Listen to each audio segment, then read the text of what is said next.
कर लिया सबने?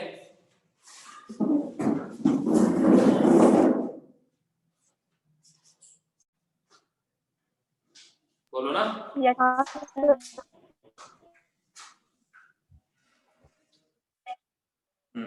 होमवर्क में नेक्स्ट क्लास में डिस्कस करूंगा क्योंकि आज का जो टॉपिक है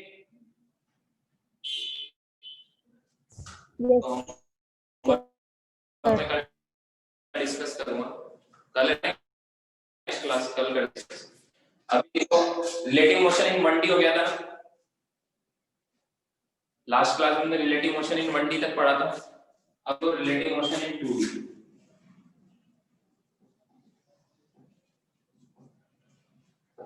अच्छा मैंने जब जितना मैंने पढ़ाया वहां तक की लेक्चर अपलोडेड है ना?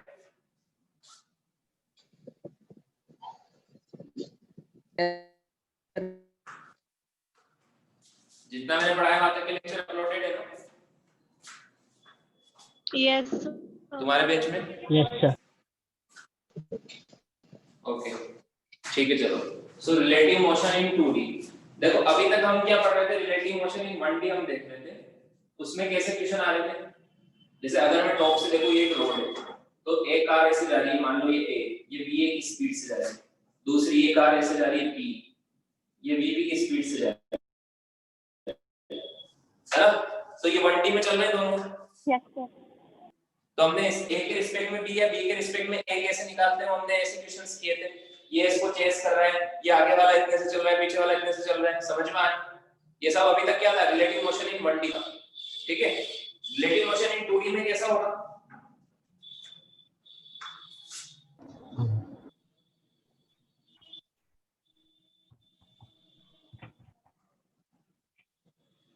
कि जैसे मान लो ये इधर से इधर आ रही है ए VA से, ठीक है, और एक कार इधर जा रही है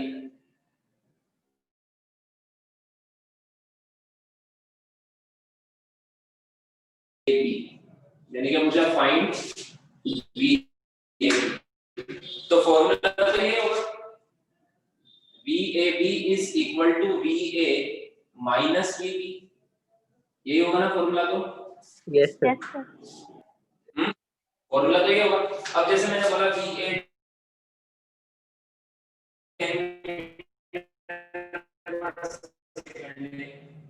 VB 20 मीटर पर सेकंड है, या 20 है?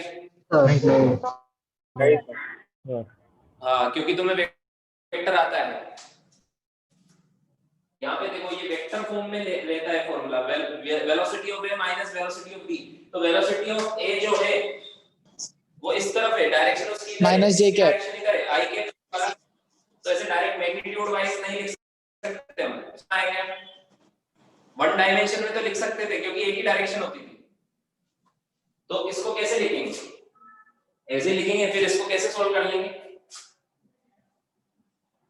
इसका मैग्नीट्यूड कैसे निकालेंगे? तो फिर VA square plus VB square minus 2VA VB cos theta, ऐसे निकालेंगे।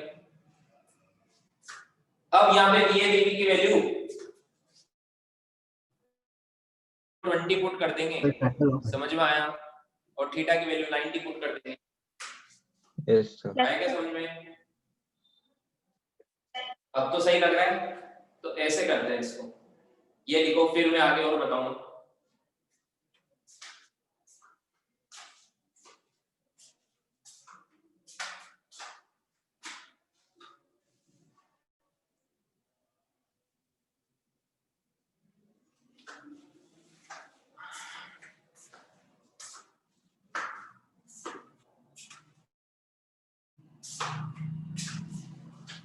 लिख लिया? No sir. No sir. Yes sir. लिखो। अब देखो, अगर तुम ध्यान से देखो तो हम रिलेटिव मोशन पढ़ रहे हैं या हम वेक्टर पढ़ रहे हैं?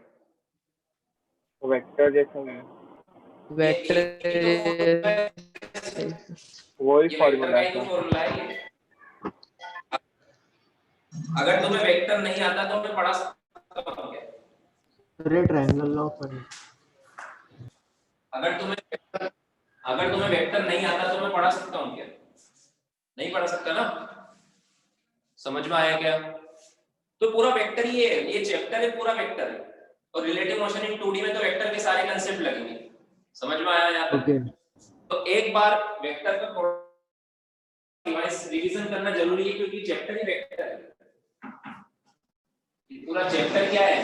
वेक्टर। हो सकता है बहुत सारे बच्चे लेट जो उन्होंने वीडियो नहीं देखे, तो एक बार रिवीजन करते हैं कि जैसे मान लो c vector is equal to a vector plus b vector होता है। c vector is equal to क्या होता है? मान लो दो वेक्टर है, उनका सम है c वेक्टर, ठीक है? तो जैसे मान लो b वेक्टर है, ये बीच में एंगल है।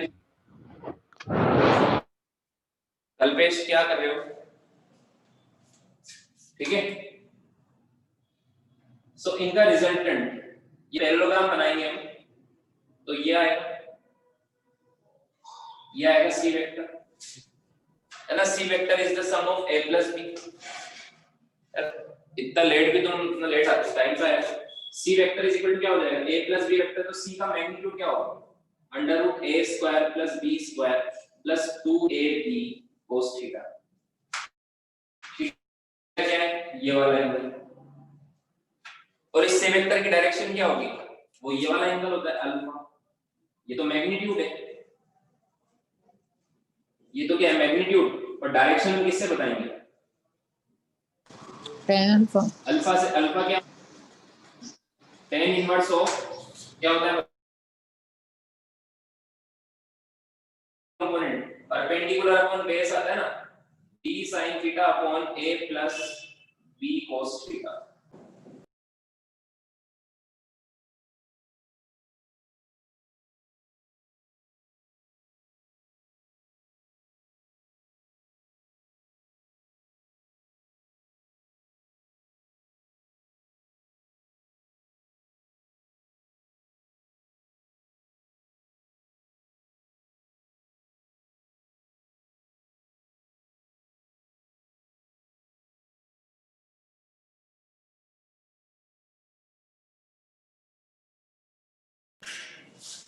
ठीक है, हो रहा है।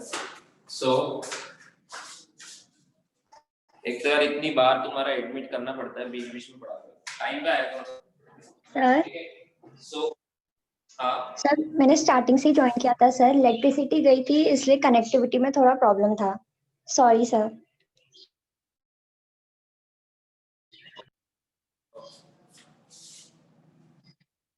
ये देखो अभी भी आ रहे हैं रिक्वेस्ट। अब देखो c vector is the sum of a vector. हमारे पास तीन a vector plus b vector, मान लो एक c वेक्टर है, तो a टोटल कितने वेक्टर है? तीन वेक्टर है। तो एक वेक्टर में एक मैग्नीट्यूड एक डायरेक्शन होता है, वैसे इसमें भी होगा, इसमें भी होगा और इसमें। समझ में आया क्या? तो मुझे बताओ टोटल कितने वेरिएबल्स होते हैं? 6। टोटल 6 वेरिएबल्स होते हैं ना, तीन मैग्नीट्यूड और तीन डायरेक्शन।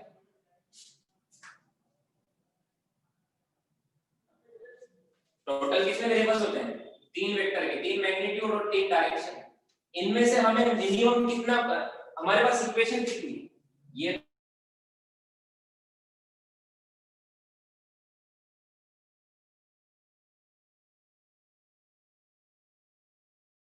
पता होना चाहिए, चार पता होना चाहिए ना।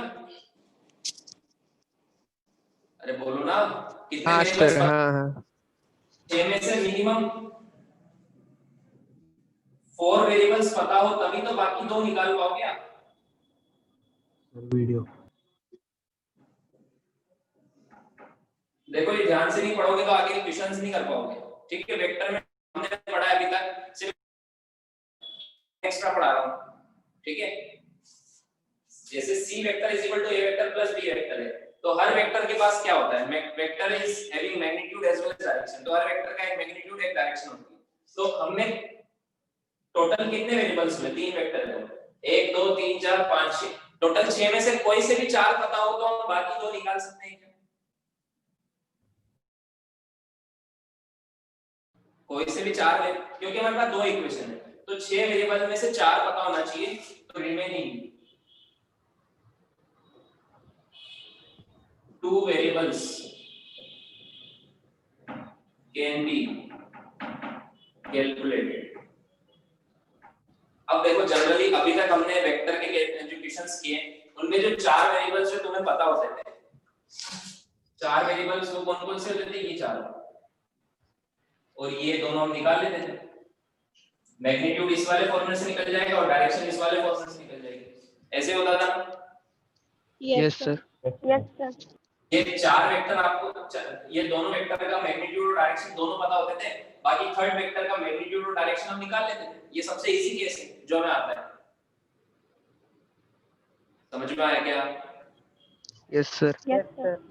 Yes, for example, जैसे एक फोर्स लग रहा है इधर 10 न्यूटन और एक फोर्स इधर लग रहा है 20 न्यूटन, ठीक है, और इनके बीच का एंगल है 60 डिग्री। तो दोनों वेक्टर का मैग्नीट्यूड भी पता है और दोनों वेक्टर की डायरेक्शन भी पता है। इस वाले वेक्टर की डायरेक्शन इधर और इस वाले वेक्टर की डायरेक्शन इधर। तो चार वेरिएबल्स पता है आपको, तो इनके रिजल्टेंट वेक्टर का मैग्नीट्यूड भी निकाल लेंगे और डायरेक्शन भी निकाल लेंगे इन दोनों फॉर्मूले से। ये सबसे इजी केस होता है। बट मान लो अगर आपको एक ही मैग्नीट्यूड पता है और तीन डायरेक्शन पता है, हमें क्या चाहिए? टोटल 6 में से 4 पता होना चाहिए। तीनों की डायरेक्शन पता है बट मैग्नीट्यूड एक का ही पता है, तो बाकी दोनों का मैग्नीट्यूड निकाल सकते हैं क्या? हाँ सर। हाँ सर। निकाल सकते हैं। वो कैसे निकालना है वो मैं सिखाऊंगा। हम अभी रेक्टिलिनियर मोशन के क्वेश्चंस करने से पहले कितने टाइप्स के इसमें क्वेश्चन, सॉरी रिलेटिव मोशन के क्वेश्चन करने से पहले कितने टाइप्स के क्वेश्चंस बन सकते हैं वो देख रहे हैं, ताकि तुम्हें फिर बाद में कोई प्रॉब्लम ना आए। वरना क्वेश्चन पढ़ने के बाद समझ में नहीं आता है कि क्या गिवन है क्या गिवन नहीं। समझ में आया? रिलेटिव मोशन इन 2D के क्वेश्चंस थोड़े से टफ लगेंगे आपको, इसलिए अभी से ध्यान दो, ठीक है? तो मैं आपको सारे टाइप ऑफ क्वेश्चंस, कितने टाइप ऑफ क्वेश्चंस बन सकते हैं उनकी एक टेबल बनवा दूंगा। तो अभी तक मैंने क्या बताया? टोटल 6 वेरिएबल होते हैं। जैसे रिलेटिव मोशन में हम क्या करेंगे, जैसे VBA निकालना है, तो VBA इज इक्वल टू क्या होगा? VB minus VA। तो यहाँ पर कितने वेक्टर हैं? 3 वेक्टर में कितने वेरिएबल्स होते हैं? 6। तो 6 में से कोई भी 4 गिवन होंगे आपका, 6 में से कोई भी 4 गिवन होंगे। तो उन 4 से रिमेनिंग 2 कैसे निकालते हैं वो हमें सीखना है। सबसे सिंपल केस, अगर ये चारों पता है तो इन चारों से ये दोनों निकालना तो आपको आता है पहले से, आता है ना? Yes sir. यस ये तो सर। सिंपल है। दो वेक्टर गिवन है कंप्लीट, मैग्नीट्यूड भी गिवन है, डायरेक्शन भी गिवन है, थर्ड वेक्टर का मैग्नीट्यूड डायरेक्शन हम निकाल सकते हैं। बट इसके अलावा और क्या-क्या पॉसिबिलिटी है? ये 4 वेरिएबल्स कौन-कौन से हो सकते हैं और फिर बाकी 2 कैसे निकालते हैं वो हमें सीखना है। वो मैं पहले सिखा दूंगा, फिर क्वेश्चंस करेंगे, ठीक है? समझ में आया? लिखो ये।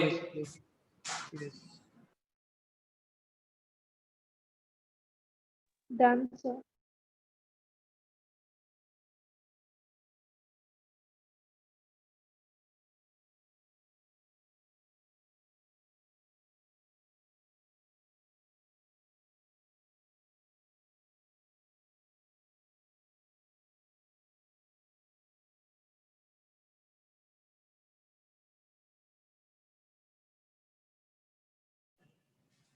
Done? No sir. No sir.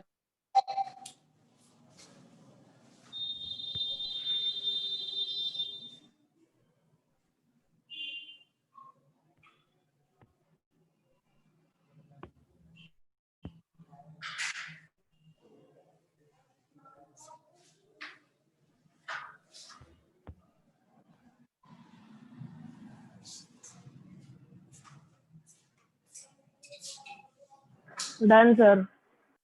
Done? Sir wait. No sir. No sir. No sir. इधर का तो लिख लिया हो। अब देखो,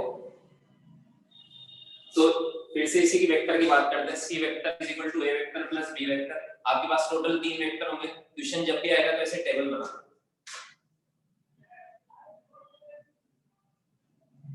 A वेक्टर, B वेक्टर और C वेक्टर। यहाँ लिखो मैग्नीट्यूड, यहाँ लिखो डायरेक्शन। और फिर क्वेश्चन में पता लगाओ कि कौन से चार वेरिएबल्स गिवन है। हो सकता है दोनों के मैग्नीट्यूड और दोनों के डायरेक्शन गिवन हो, ऐसा है तो बहुत इजी है कि नहीं है? Yes, sir. हाँ, हो सकता है कि दो डायरेक्शन और ये दो मैग्नीट्यूड गिवन हो। अब थोड़ा टफ हो जाएगा, अब इसको कैसे करेंगे कि इसका तो मैग्नीट्यूड बताना है, इसकी डायरेक्शन बताना है। या फिर हो सकता है कि तीन डायरेक्शन गिवन हो, ये दोनों मैग्नीट्यूड नहीं पता, ये और टफ हो जाएगा कि कैसे करेंगे। समझ में आया क्या? आगे क्या होने वाला है समझ में आ रहा है ना? Yes, sir. Yes, sir. हाँ, क्योंकि ऐसे ही क्वेश्चन आते हैं रिलेटिव मोशन में, तीन वेक्टर्स के VAB, VA minus VAB is equal to VA minus VB, total तीन वेक्टर है। उनमें से कोई भी 6 वेरिएबल में से 4 आपको क्वेश्चन में गिवन होंगे, तो बाकी दो पूछेंगे। समझ में आया? तो वो क्वेश्चंस करने से पहले हम ऐसे नॉर्मल प्रैक्टिस कर लेते पहले से कि ये तीन पता है तो ये दो कैसे निकालेंगे, या फिर ये चार पता है तो ये दो कैसे निकालेंगे, और ये तो आपको ऑलरेडी पता है तो ये दोनों निकालना में आता है। समझ में आया? Yes, sir. हाँ sir. तो हम क्या करेंगे, ऐसे टेबल बना लेंगे। अब पॉसिबिलिटी देखते हैं कितनी पॉसिबिलिटी है क्वेश्चन आने की, ठीक है? सो हमें क्या पता है कि टोटल 6 में से 4 वेरिएबल्स गिवन होंगे, हमें पता होने चाहिए पहले से क्वेश्चन में गिवन होंगे। समझ में आया? तो वो क्या क्या होंगे देखो। केस फर्स्ट, ठीक है? केस फर्स्ट क्या होगा?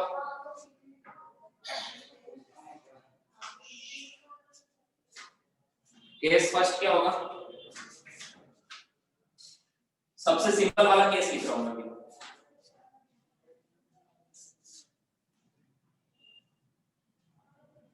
केस फर्स्ट क्या होगा? दो मैग्नीट्यूड पता है और दो डायरेक्शन पता है, ठीक है? दो मैग्नीट्यूड पता है और दो डायरेक्शन पता है। अब कोई से भी हो सकते हैं। अब इसमें भी दो केस होंगे, एक कि आपको दोनों वेक्टर के दोनों मैग्नीट्यूड और दोनों डायरेक्शन पता है, मतलब ए वेक्टर का भी एक मैग्नीट्यूड डायरेक्शन पता है, बी वेक्टर का भी एक मैग्नीट्यूड डायरेक्शन पता है, या फिर सी वेक्टर का मैग्नीट्यूड डायरेक्शन पता है, ए वेक्टर का मैग्नीट्यूड डायरेक्शन पता है, तो बी वेक्टर निकाल लेंगे। मतलब आपको दो कंप्लीट वेक्टर पता है।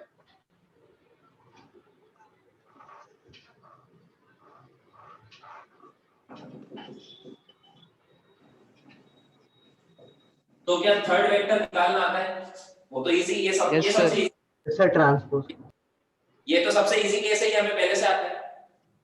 दो कंप्लीट वेक्टर आपको पता है, तीसरे का कुछ भी नहीं पता ना, मैग्नीट्यूड, मतलब आप ये कौन सा केस दिया, मान लो ये दो पता है, तो क्या थर्ड निकाल लेंगे हम? Yes, sir. Yes, Yes, sir. sir. समझ में आया? अब देखो, और इसमें फिर नेक्स्ट केस क्या होगा? पहले हम देख रहे हैं कितने टाइप्स ऑफ क्वेश्चन बन सकते हैं।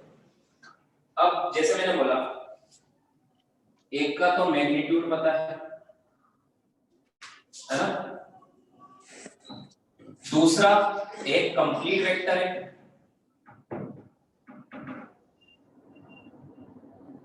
मतलब उसका मैग्नीट्यूड और डायरेक्शन दोनों पता है, और थर्ड वाले का डायरेक्शन पता है। समझ में आया क्या? या फिर इसको ऐसे लिखो, इसको ऐसे लिखो, एक तो कंप्लीट वेक्टर पता हो आपको, जैसे मान वो लो पहले वाला लिखा फिर भी चलेगा ना?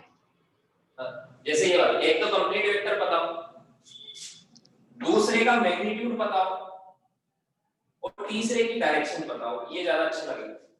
समझ में आया क्या? Yes. दूसरे का मैग्नीट्यूड पता हो, तीसरे की डायरेक्शन, तो बचा क्या? दूसरे की डायरेक्शन और तीसरे का मैग्नीट्यूड, क्या हम निकाल सकते हैं?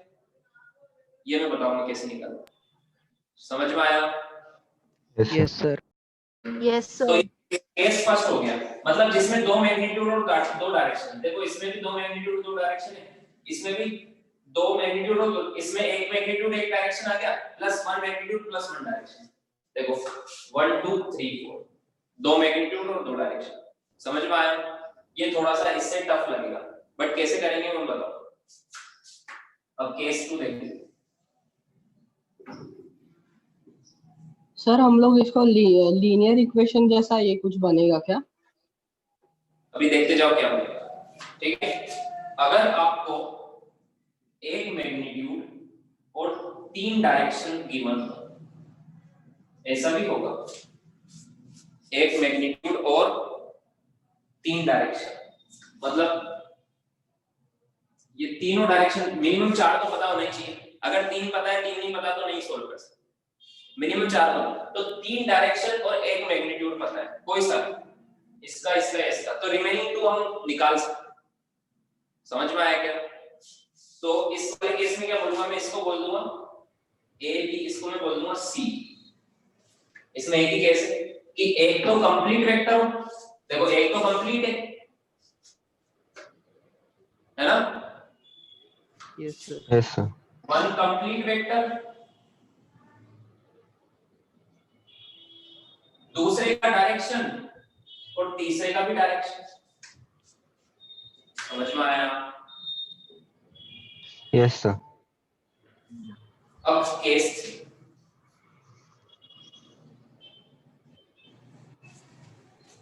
अगर 3 मैग्नीट्यूड गिवन हो और वन डायरेक्शन इज नोन, मतलब 3 मैग्नीट्यूड और 1 direction,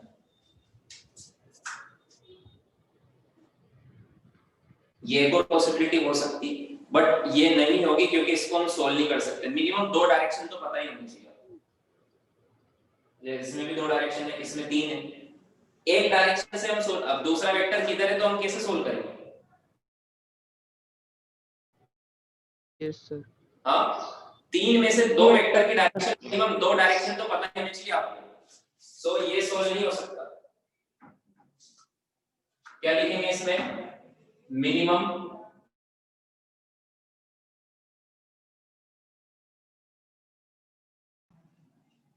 should be given।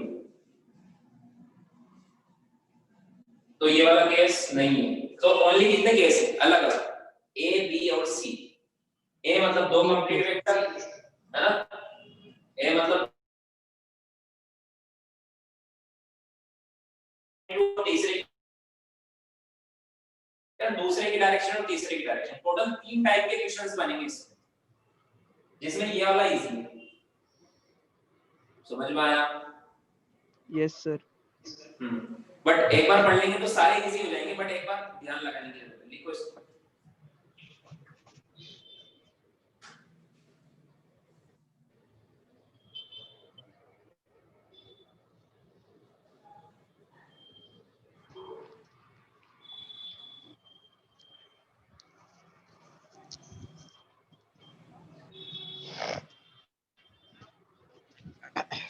Done sir. Wait, sir. Wait.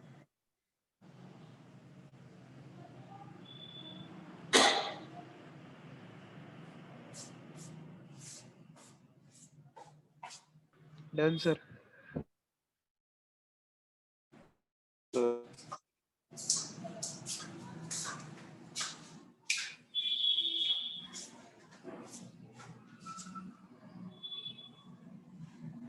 हटा दूं? अब देखो Yes, तीनों sir. केस, रुकिए नो सर। तीनों टाइप ऑफ क्वेश्चंस कर लेते हैं एक बार।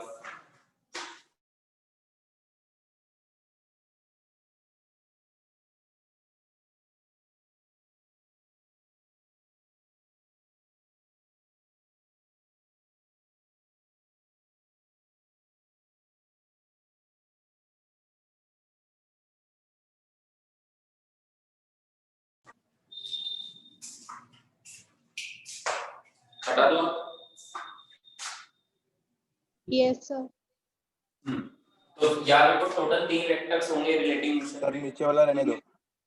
हाँ, 20 सेकंड। उनमें वेरिएबल्स होंगे, उसमें से 4 गिवन होंगे कोई से भी, वो 4 कौन-कौन से गिवन होंगे, उसके टोटल 3 केसेस होते हैं। समझ में आया? और तीनों को कैसे सॉल्व करते हैं वो हम देखेंगे अब। ठीक है? Yes sir. जैसे फर्स्ट केस है, सर इसके बाद एनएलएम पढ़ेंगे ना? हाँ, जैसे मान लो एक वेक्टर है ए वेक्टर, इसका मैग्नीट्यूड है 40, और एक दूसरा वेक्टर है बी वेक्टर, इसका मैग्नीट्यूड है 10, ठीक है, और ये एंगल है 127 डिग्री। बताओ ये कौन सा केस? Yes, yes, ये फर्स्ट वाला है। yes, yes. ए देखो क्या क्या गिवन है, ए वेक्टर का मैग्नीट्यूड गिवन है, डायरेक्शन भी गिवन है इस तरफ आई कैप में, बी वेक्टर का मैग्नीट्यूड गिवन है और डायरेक्शन भी गिवन है 127 डिग्री। तो ये फर्स्ट केस है, सबसे इजी वाला। समझ में आया क्या? यस अब देखो इसको भी आपको जैसे आता है वैसे नहीं करना है, वैसे करोगे तो भी आंसर तो आ जाएगा। आप क्या करोगे, इसको ये फॉर्मूला लिखोगे, c का मैग्नीट्यूड, ये वाला मैग्नीट्यूड ऐसे निकालोगे, a square plus b square plus 2ab cos 127 degree, इससे c का मैग्नीट्यूड आएगा। फिर डायरेक्शन के लिए वाला फॉर्मूला लिखोगे, alpha is equal to tan inverse b sin theta upon a plus b cos theta, इससे इनके रिजल्टेंट की डायरेक्शन आ जाएगी। बट ये फॉर्मूले भी यूज करने की जरूरत नहीं है, मैं बताऊंगा कैसे करना है। समझ में आया क्या? हटा दो ये फॉर्मूले, इनके बिना कैसे सोल्व करना है इसको। हमें इन दोनों का रिजल्टेंट निकालना है, सी वेक्टर, उसके मैग्नीट्यूड और डायरेक्शन, ठीक है। क्वेश्चन में क्या गिवन है कि C vector is the sum of A vector plus B vector. तो बताओ सी वेक्टर ए और बी गिवन, समझ में आया? तो क्या करेंगे, देखो अगर ए और बी ऐसा होता तो फिर हमारे लिए कितना इजी हो जाता, सी वेक्टर निकालना। होता कि नहीं होता? Yes sir yes. Direct Pythagoras लगा सकते हैं। तो हम क्या करेंगे, हम चाहते हैं कि दोनों एक दूसरे के 90 डिग्री हो जाए वेक्टर। हम क्या चाहते हैं, दोनों एक दूसरे के 90 डिग्री हो जाए तो डायरेक्ट सोल्व हो जाएगा। फिर वो दोनों फॉर्मूले भी यूज मत करो। तो क्या करेंगे हम कि जो भी वेक्टर इंक्लाइंड हो उनके कंपोनेंट ले लो, कंपोनेंट लेना इजी होता है ना। जो भी वेक्टर इंक्लाइंड हो, तो ये तो देखो हॉरिजॉन्टल एक्सिस में ये इंक्लाइंड है x और y दोनों में, तो इसके कंपोनेंट ले लो x और y। समझ में आया क्या? Yes sir. तो अब इसके y में कंपोनेंट लेना है तो y से एंगल लेना पड़ेगा। y से कितना होगा इसका 37 डिग्री। y से कितना होगा? अब ये वाला कंपोनेंट तो आएगा b sin 37, b कितना है 10, b की वैल्यू कितनी 10, और ये वाला कंपोनेंट आएगा 10 cos 37।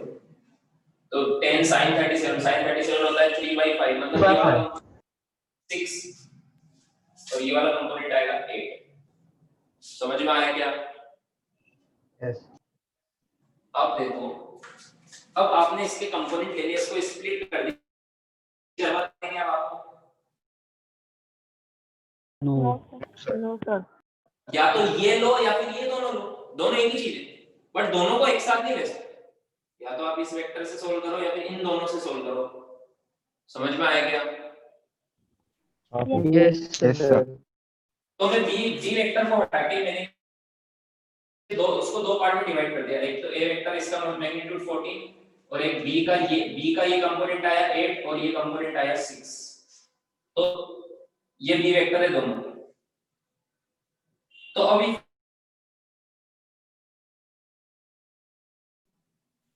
तो इधर कितना बचेगा? इसको इक्वल टू में फिर बाद में लिखूंगा, तो इधर कितना बचेगा? 14 - 6 8 बचेगा। 8 और इधर कितना? इधर 8। तो अब इनका रिजल्टेंट ये आ गया सी वेक्टर, कितना आ गया 8√2। समझ में आया क्या? हाँ सर। यस। अगर वो वाला फॉर्मूला यूज करते हैं फिर से समझे सर। रुको, अगर वाला फॉर्मूला यूज करते हैं a² + b² + 2ab cos 127, तो भी ये आंसर आता 8√2। समझ में आया? और डायरेक्शन कैसे निकालेंगे? ये सी वेक्टर है, perpendicular upon base, right angle triangle है ना, तो परपेंडिकुलर कितना है 8, बेस कितना है 8, तो tan अल्फा कितना आ जाएगा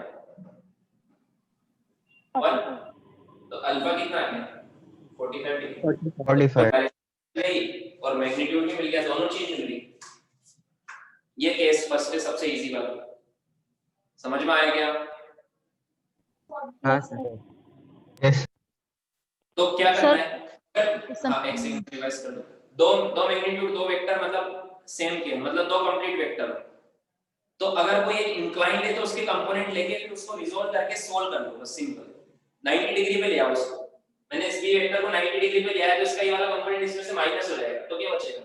जब 14 - 6 8 बचेगा और इधर वाला 8 बचेगा, तो 8 और 8 का जो रिजल्टेंट आएगा वो 8√2 वो सी वेक्टर ही तो है ना, बोलो। सर वो फर्स्ट स्टेप समझना था, समझा भी। समझ गए? हाँ सर, आपने अभी करवाया। ये बी वेक्टर है ना, इसको मैंने इसमें और इसमें डिवाइड कर दिया, अब और उसको हटा दिया तो ये बचा।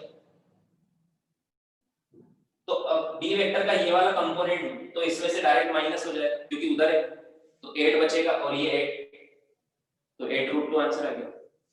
समझ में आया? हाँ सर, समझा।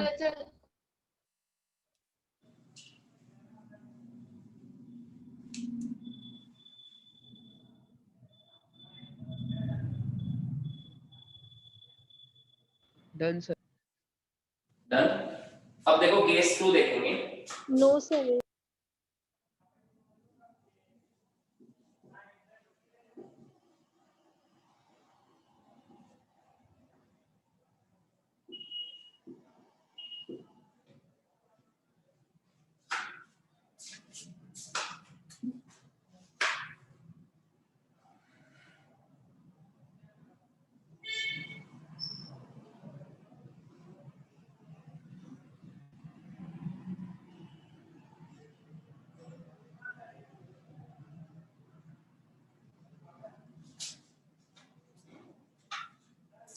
डन।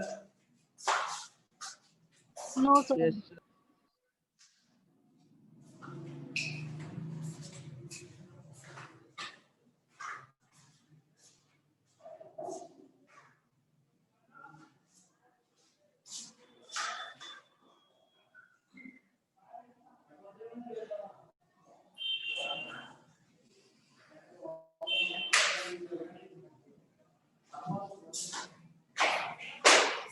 अब हटा दूं?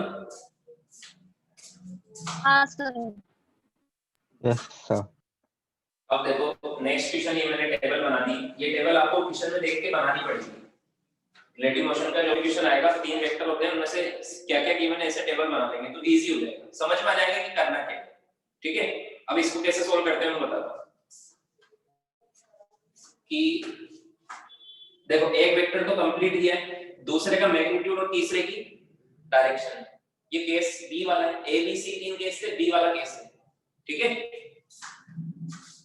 अब इसको कैसे सोल्व करेंगे? और such that C vector is the sum of A vector plus B vector. तो हमें सी का मैग्नीट्यूड बताना है और बी की डायरेक्शन बताना है। तो जिसका मैग्नीट्यूड बताना है उसका मैग्नीट्यूड मान लो x, डायरेक्शन तो गिवन ही है। ठीक है, चलो अभी मत मानो, सबसे पहले मुझे बताओ, यहाँ पे लिखा है C vector is equal to A plus B vector. क्या मुझे ए की डायरेक्शन पता है? यस। क्या मुझे बी की डायरेक्शन पता है? नहीं। No, sir. तो इन दोनों को सोल्व नहीं कर सकते। क्या मुझे ए की पता है? यस। क्या मुझे सी की पता है? यस। तो सी को फिर इधर लेके आओ, मतलब जिन दो वेक्टर को सॉल्व करके हम तीसरा निकालते हैं उन दो की डायरेक्शन हमें पता होनी चाहिए। तो हमें ए और सी की पता है, तो फिर हम क्या लिखेंगे? B vector is equal to C minus C minus A. ऐसे लिख सकता हूं मैं? Yes, sir. तो क्या मुझे ए का मैग्नीट्यूड पता, ए की डायरेक्शन पता है? यस। सी की भी डायरेक्शन पता है? यस। अब सोल्व कर सकते हैं, क्योंकि इन दोनों का डायग्राम बना के ही तो मैं बी निकालूंगा। डायग्राम बनाने के लिए दो की डायरेक्शन पता होनी चाहिए कम से कम। समझ में आया? Yes, sir. तो अब इन दोनों को सोल्व करना है, तो इसका मैग्नीट्यूड मुझे नहीं पता, तो इसका मैग्नीट्यूड मैं मान लेता हूं x। समझ में आया? Yes, sir. अब सी वेक्टर किधर है? नॉर्थ ईस्ट में। नॉर्थ ईस्ट सबको पता है ना, ये नॉर्थ, ये ईस्ट, तो ये इधर सी वेक्टर 45 डिग्री पे, तो सी वेक्टर की डायरेक्शन बना दो, सी वेक्टर की डायरेक्शन बना दो, ये सी वेक्टर है at angle 45 degree from east. कोई दिक्कत है इसमें? No sir. आगे No, बढ़ो। sir. अब यहाँ पे प्लस लिखा है या माइनस? माइनस है, तो ए वेक्टर इधर था, ए वेक्टर इधर है, ये ए वेक्टर है, तो माइनस ए वेक्टर किधर होगा? वेस्ट। माइनस आई कैप में। ए वेक्टर इसमें तो वेस्ट में होगा, तो यहाँ पे मैं इधर बनाऊं या उधर बनाऊं? उधर। हाँ, तो ये माइनस ए वेक्टर, इन दोनों का रिजल्टेंट बी वेक्टर है जिसका मैग्नीट्यूड 10 है। समझ में आया क्या? Yes sir. Yes sir. अब देखो इसका मैग्नीट्यूड तो मैंने x मान लिया, अब मैंने क्या बताया, और इसका मैग्नीट्यूड कितना है 14, कि जब भी दो वेक्टर हमें मिल जाए, डायग्राम बन जाए, तो अगर जो इंक्लाइंड है उसके कंपोनेंट ले लो। नेक्स्ट स्टेप क्या है? सबसे पहले तो दोनों की डायरेक्शन जिनकी पता थी उनको मैं एक साथ लेके आया, ये दोनों की पता है, तो इन दोनों को ड्रॉ कर लिया मैंने डायरेक्शन के हिसाब से जो गिवन इक्वेशन। अब बताओ क्या करूं, क्या सी के कंपोनेंट ले लूं तो इजी हो जाएगा थोड़ा सा? Yes sir.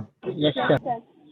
तो सी वेक्टर का मैग्नीट्यूड है x, तो इधर वाला कंपोनेंट आएगा x cos 45 मतलब x by root 2, x cos मतलब x by root 2, और इधर वाला आएगा ये भी x by root 2 आएगा,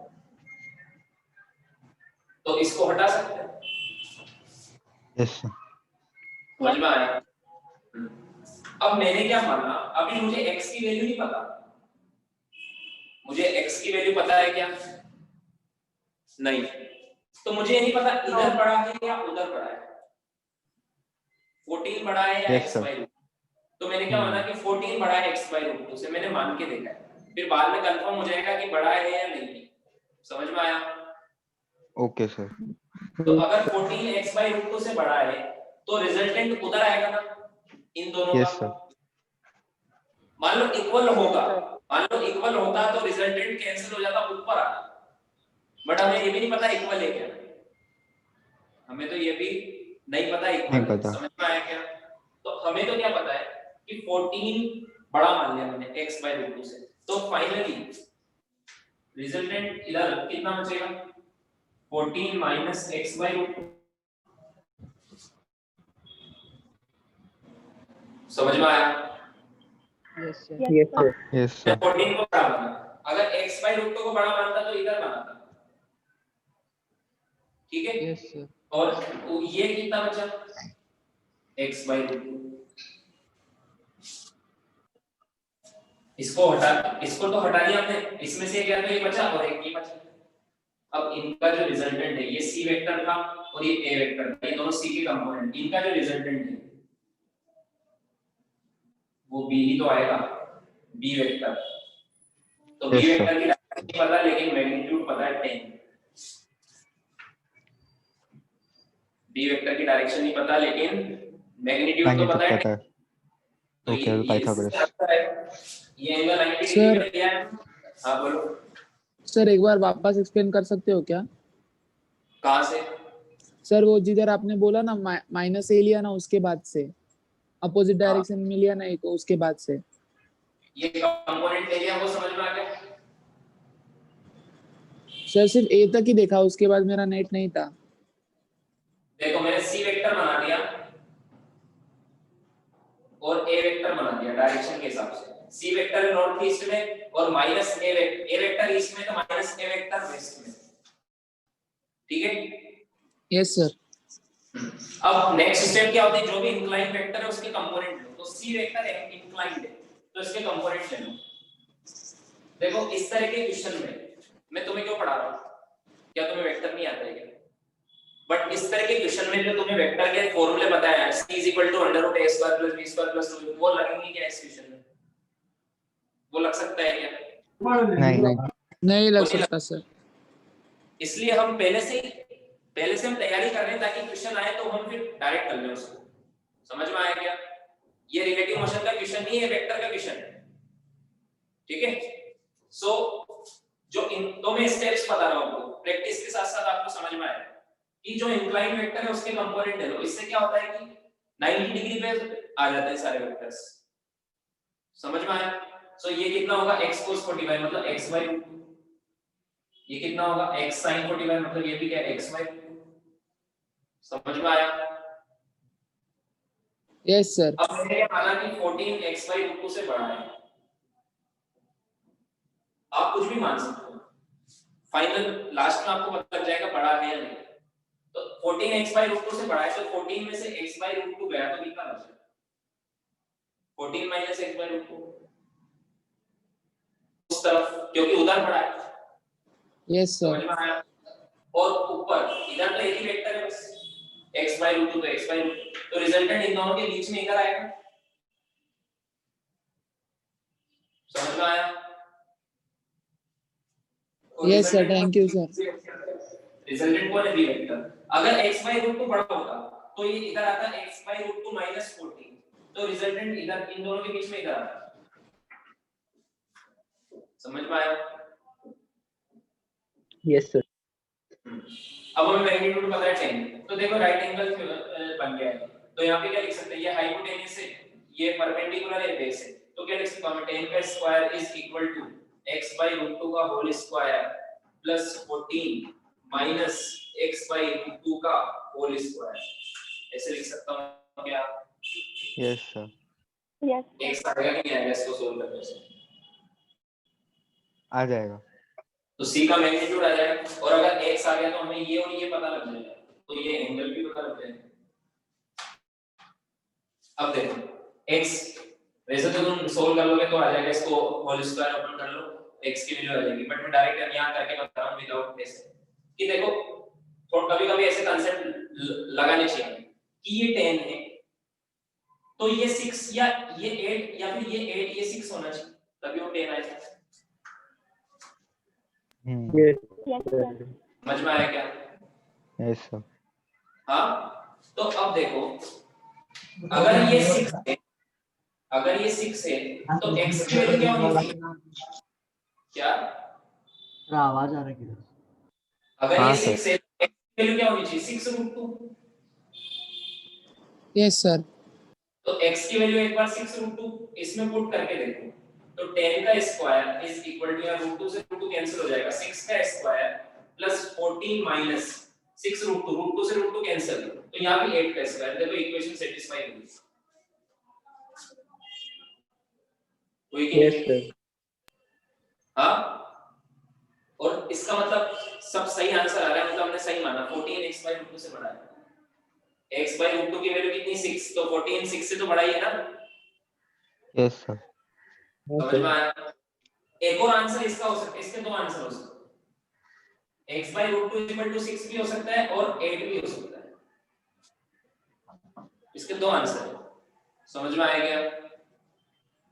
अगर x by √2 8 है, ऑप्शन में दोनों हो सकते हैं, दो में से कोई एक भी हो सकता है, तो x क्या बन जाएगा?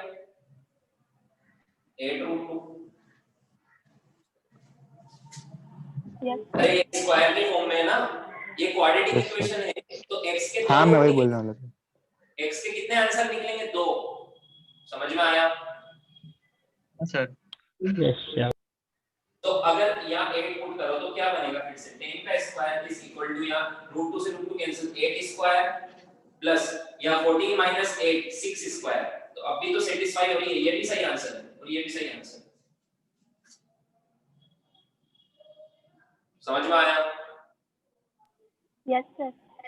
तो इसका मैग्नीट्यूड ये x के दो आंसर है, तो b की भी दो डायरेक्शन होगी,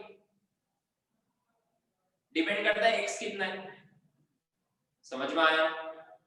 यस सर। Yes sir. अब देखो अगर if x is equal to 6 √2, तो देखो ये बन जाएगा, ये वेक्टर बन जाएगा ऊपर ये वाला 6 और ये वाला बन जाएगा 14 माइनस 6 8, 6 और 8 बन जाएगा। हाँ। समझ में आया? तो बी की डायरेक्शन Yes, किधर आएगी? tan इनवर्स 6/8, tan इनवर्स 6/8 कितना डिग्री 6 होता by है? 37 डिग्री। 37. तो आंसर आएगा 37 डिग्री, और ये डायरेक्शन देख लो, उधर वेस्ट होता है, इधर नॉर्थ होता है, 37 डिग्री North of west. होता है। समझ में आया? और अगर Yes, sir. अब वो दूसरा नहीं लिख रहा हूं, अगर x 8 रूट 53 होगा. तो 53 होगा, ये 8 बन जाएगा, वो 6 बन जाएगा। समझ में आया? हाँ सर। Yes, sir. तो अगर दो मैग्नीट्यूड और दो डायरेक्शन हो, बट एक का मैग्नीट्यूड और एक की डायरेक्शन, तो ये वाला केस क्या तुम सोल्व कर पाओगे? कर लेंगे सर. सेम टू सेम ऐसे ही करना है। हाँ, लेकिन सर जो ये पॉसिबिलिटीज है उनमें से हमें एग्जैक्ट आंसर तो कैसे पता चलेगा? क्या? यानी बी की डायरेक्शन कुछ भी हो सकती है ना, दोनों में से एक?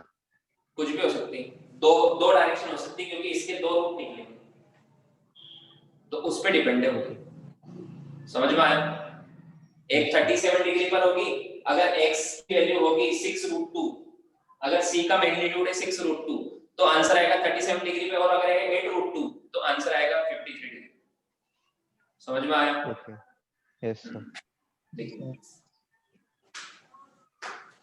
Done sir. इसलिए मैंने बोला था ये इसको समझने में थोड़ा टाइम लगता है। अभी तो हमने क्वेश्चन तो एक भी नहीं किया है, हम जो लोग क्वेश्चन करने से पहले की इसको कहानी। ठीक है, क्या बोल रहे हो? क्वाड्रेटिक इक्वेशन से भी सॉल्व कर सकते हैं क्या? उससे भी वैल्यूज आ जाएगी ना? इसको स्क्वायर ओपन कर लो, इसका फिर सॉल्व कर लो, बट उसमें टाइम लगेगा, पहले बोल रहा हूँ, इसलिए इससे डायरेक्ट आ रहा है। पर ये वैल्यूज हम लोग कैसे मतलब प्रेडिक्ट कैसे करें? मुझे समझा नहीं अच्छे से। ये तो डायरेक्ट तुम्हें पता होना चाहिए। 6 पाइथागोरस 10 ट्रिपलेट लगाया. होता है कि नहीं होता है? 10 6 और 8 का उससे प्रेडिक्ट कर लो, एक 6 होगा एक 8 होगा, या फिर ये 8 होगा ये 6 होगा, कुछ भी हो सकता है। समझ में आया? तो अगर ये 6 होगा तो x/√2 = 6, तो x कितना होगा? 6√2। सर पाइथागोरियन ट्रिपलेट मतलब उससे क्या? पाइथागोरस से कि 6 का स्क्वायर प्लस 8 का स्क्वायर = 10 का स्क्वायर, ये ट्रायंगल होता है ना।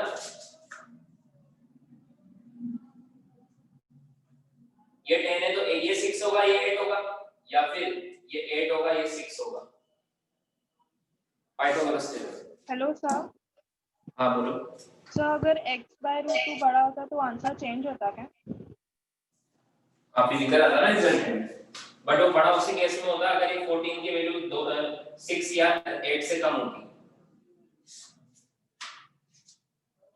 अगर ये 14 तो बड़ा है ना, 6/√6√2 से भी बड़ा है, दो आंसर है इसके, 6√2 और 8√2, दोनों से 14 बड़ा है, तो हमने सही माना।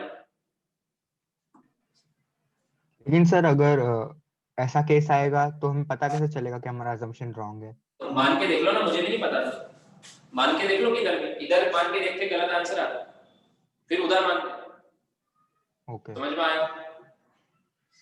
यस. हालांकि मैंने टफेस्ट एग्जांपल तुमसे करवा दिया है ताकि रिलेटिव मोशन के क्वेश्चन तुम्हें इजी लगे। ठीक है,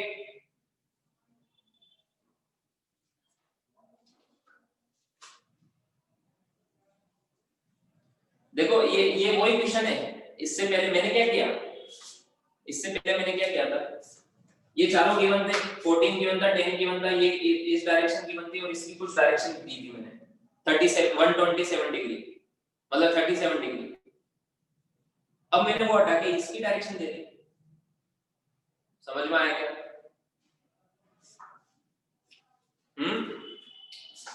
यस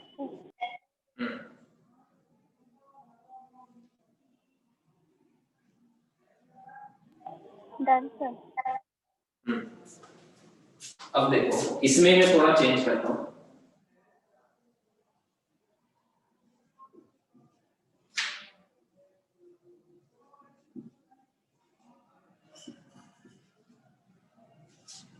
ये चार चीजें क्यों?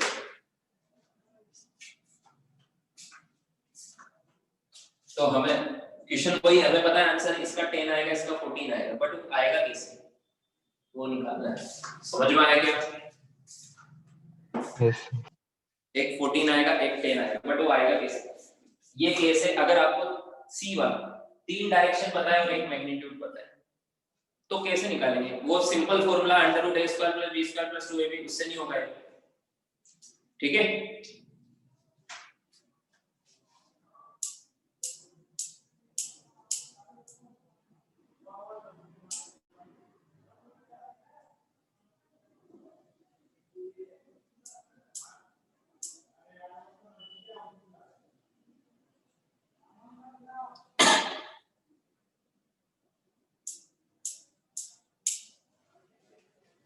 अब देखो ये कैसे करेंगे।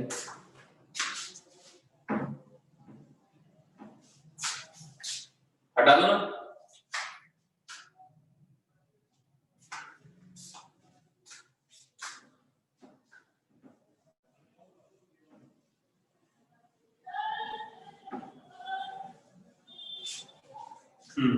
अब देखो हमें किस किस की डायरेक्शन पता है? ए की पता है, बी की पता है, सी की भी पता है, तो फिर सी को इधर उधर ले जाने की जरूरत नहीं है।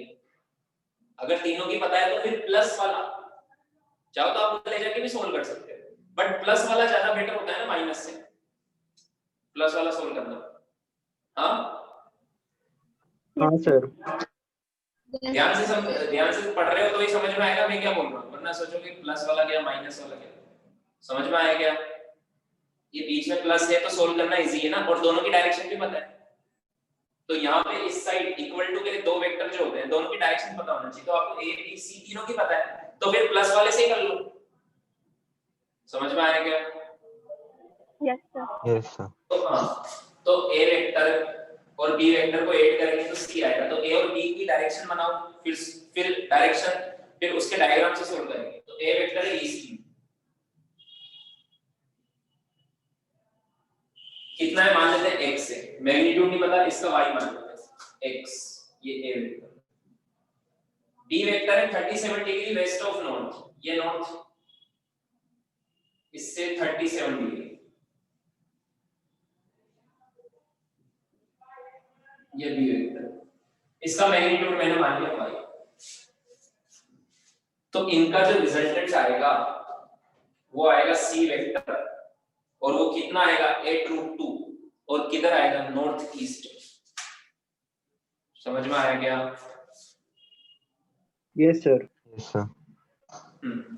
तो देखो इधर, तो अब तुम बताओ क्या करूं नेक्स्ट स्टेप? तीसरी बार कर रहे हो।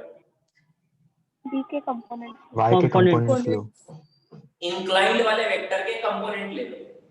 ठीक है, एक ही स्टेप पे कोई से भी टाइप। तो ये a वेक्टर यहीं पे ले लेता हूं, ये आएगा v cos 37 मतलब y cos, ये y है तो ये आएगा y cos 37 मतलब 4y/5, और इधर आएगा 3y/5। मुझे बताओ x बड़ा या 3y? यहाँ पे पता है कौन बड़ा है, बताओ। 3y/5। नहीं, तो इसको 4y/5 बना। ये x, ये 3y/5 और ये 4y। अरे इस 4y/5 से तो कंपेयर करने का मतलब ही नहीं है, हमें ये देखना है इन दोनों में से कौन बड़ा है, तभी तो ये माइनस ये करेंगे या फिर ये माइनस ये करेंगे। बताओ इन दोनों में कौन बड़ा है? x। क्योंकि रिजल्टेंट नॉर्थ ईस्ट में, नॉर्थ वेस्ट में होगा तो ये बड़ा होगा। हाँ ओके ओके समझ में आया? समझा। Yes sir. तो ये बड़ा है तभी तो इधर आया है। हाँ सर। तो इसको क्या लिख सकता हूं मैं? x माइनस 3y/5, और ये तो 4y/5 है, और जो इनका रिजल्टेंट आ रहा है वो एकदम नॉर्थ ईस्ट में आ रहा है, मतलब 45 डिग्री पर आ रहा है, और कितना आ रहा है 8√2। ये सी वेक्टर, इसकी डायरेक्शन भी पता है, मैग्नीट्यूड भी पता है। समझ में आया क्या क्या यहाँ तक? Yes sir. अब देखो ये एंगल अगर 45 डिग्री है तो मैं ऐसे लिख सकता हूँ क्या कि tan 45 is equal to 4y by 5 upon x minus 3y by 5 yes sir. Yes sir. Upon base, ये होगा tan 45 परपेंडिकुलर अपॉन बेस, होगा कि नहीं होगा? Yes sir. अगर 37 डिग्री होता, कुछ और होता, तो यहाँ पे tan 37 लिखता। समझ में आया? Yes sir. तो अब ये इक्वल टू 1 हो गया। tan 45 कितना होता है 1, तो इसका मतलब क्या क्या मिला कि 4y by 5 is equals is to X equal to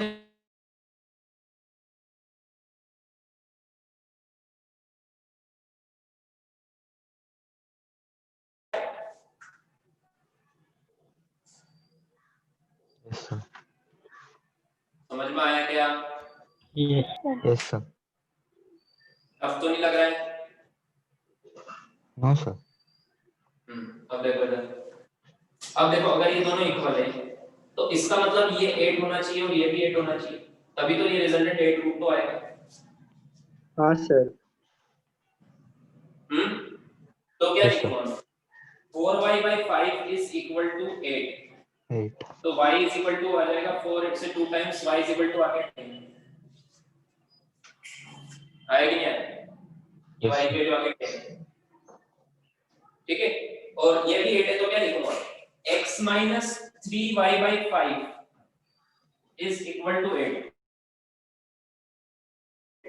x minus 6 is equal to 8, तो x आ गया 14, तो x भी आ गया y भी आ गया। समझ में आया? Yes sir. सर। हो गया, सही है।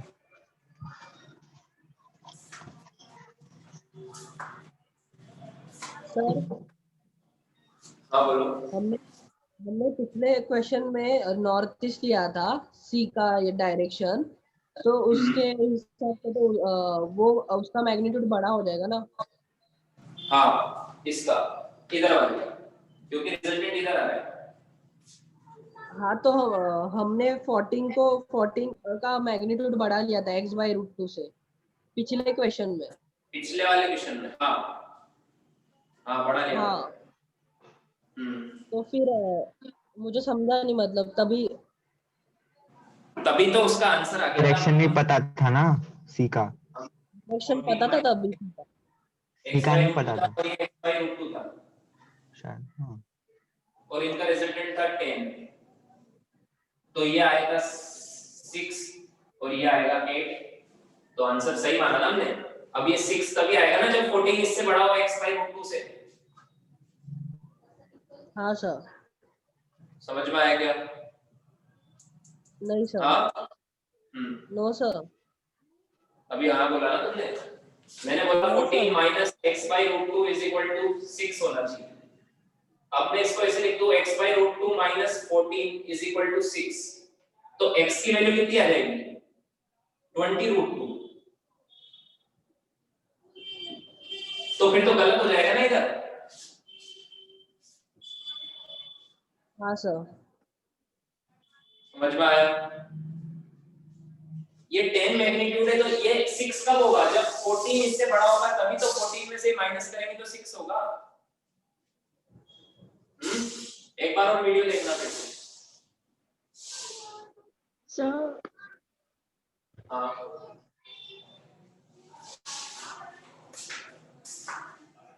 लिख लिया?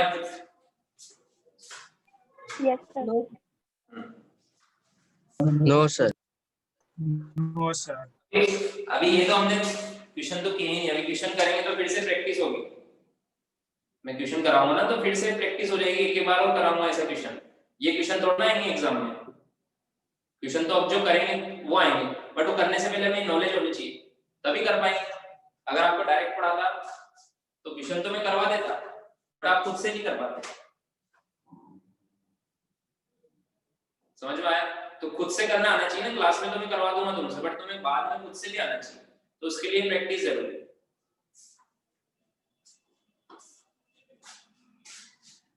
लिख लिया?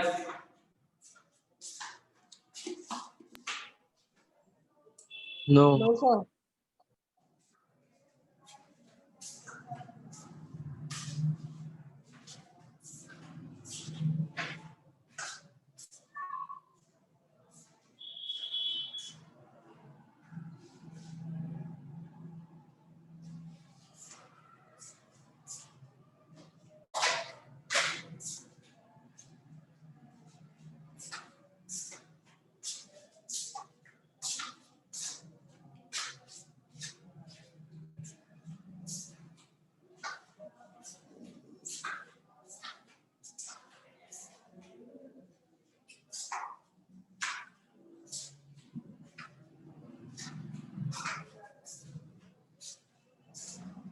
Done sir.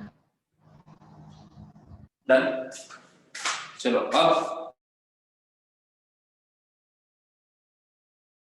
तक तो मैं बता रहा था कि कितने टाइप के क्वेश्चन आ सकते हैं.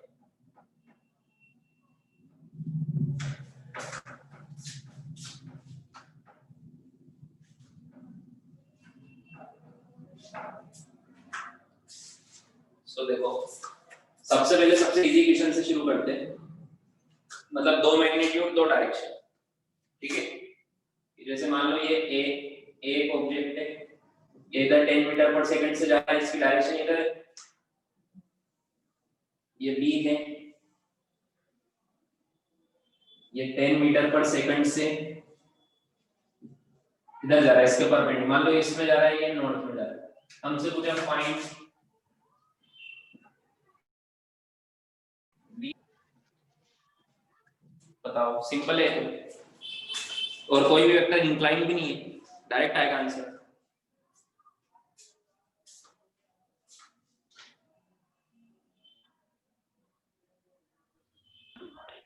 Ten root two.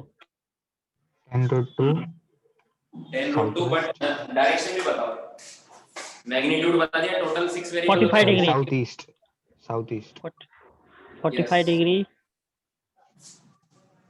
हाँ, ऐसे बताओ, south west south east. South east. Southeast. लेकिन इसमें टेबल बनाने की जरूरत है क्या? नहीं सर, तो No. ओरली हो जाएगा. ये तो इजी है ना. टेबल कब बनाना है मैं बता. तो VAB को क्या लिखेंगे? What is the meaning of VAB? VAB means velocity of A with respect to B. कि B पर वेट कर अगर A को देखेंगे तो किधर जाता हुआ दिखेगा और कितने से जाता हुआ दिखेगा. देखो, ग्राउंड से देख रहे हैं 10 से इधर जा रहा है, B ग्राउंड से B को देख रहे हैं 10 से इधर जा रहा है. अगर मैं B में बैठा हूं, मान लो ये कार है, इसमें बैठा हूं और A को देख रहा हूं, तो क्या A मुझे 10 से जाते हुए दिखेगा क्या? No sir. तो कितने से जाते हुए दिखेगा ये पूछा है. VAB का मतलब ये है कि A में VAB का मतलब ये है velocity of A with respect to B. मतलब A की velocity with respect to B, मतलब B में बैठकर A को देखोगे तो कितने से जाते हुए दिखेगा और किधर.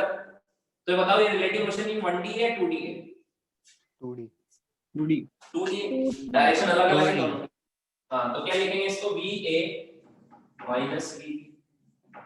तो VA कितना इधर है, तो क्या लिखूंगा? 10I के. VA को क्या लिखूंगा? 10I के. ये ऑलरेडी रिजोल्व है I और J में, करने की जरूरत नहीं. ठीक है. VB कितना है? ऊपर जा रहा है 10J के. 10J का. नॉर्थ में जा रहा है, तो इसका मैग्नीट्यूड तो आ जाएगा VAB का magnitude under root of 10 square plus 10 square, मतलब 10√2 मीटर पर सेकंड. अब डायरेक्शन बतानी है, तो VAB की डायरेक्शन बतानी है. तो VAB का एक कंपोनेंट तो I कैप में 10 और दूसरा कंपोनेंट माइनस J कैप में 10. तो डायरेक्शन क्या आएगी? ये VAB वेक्टर है. या तो ये एंगल निकालो, या ये 45 डिग्री आएगा. Yes sir. Yes sir. 45 degree आएगा. ठीक है. तो ये कौन सी डायरेक्शन है? ये है ईस्ट और ये है साउथ. तो direction you south east. 45 degree ना, मतलब साउथ ईस्ट. समझ में आया क्या? Yes sir.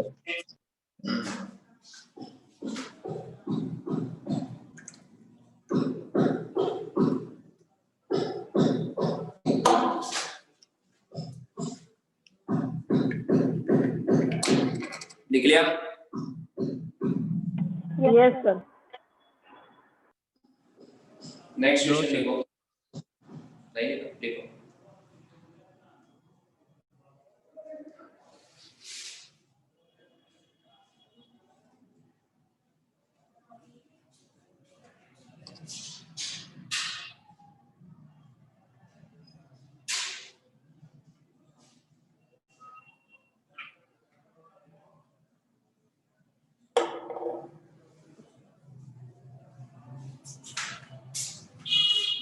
Done, sir.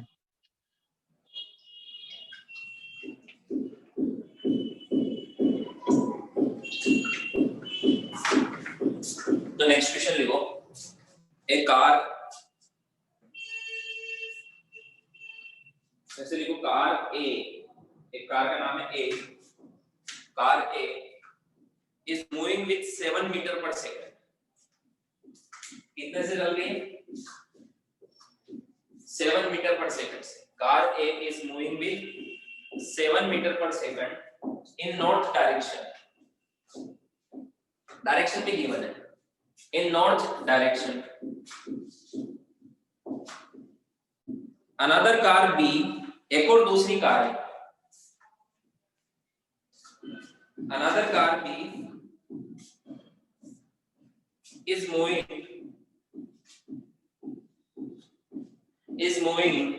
towards 37 degree north of east, 37 degree north of east. B vector की डायरेक्शन गिवन है, मैग्नीट्यूड नहीं है।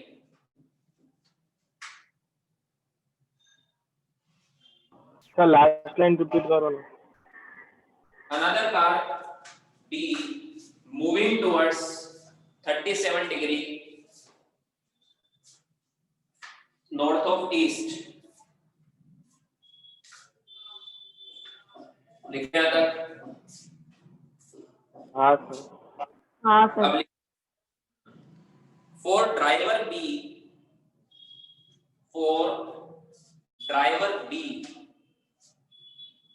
किसकी बात कर रहे हैं? बी के ड्राइवर की।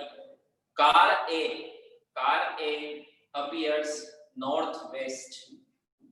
कार ए appears north west। बताओ क्या गिवन है? सी का डायरेक्शन, सी वेक्टर का डायरेक्शन। सी मत बोलो यहाँ पे, या तो VAB बोलो या VBA बोलो। VAB का। VB।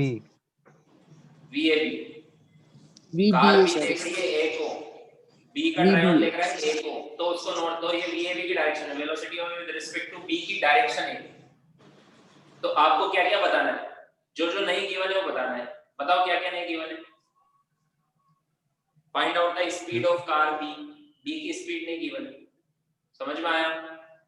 यस। एक और VAB का मैग्नीट्यूड भी नहीं गिवन है। इसका magnitude, speed of A with respect to B, दोनों चीज बताओ। तो कौन सा केस है? 3 डायरेक्शन, एक magnitude. Second case. Third case है, मतलब A B C में C वाला है। टेबल बना लो, इसमें टेबल बना लो।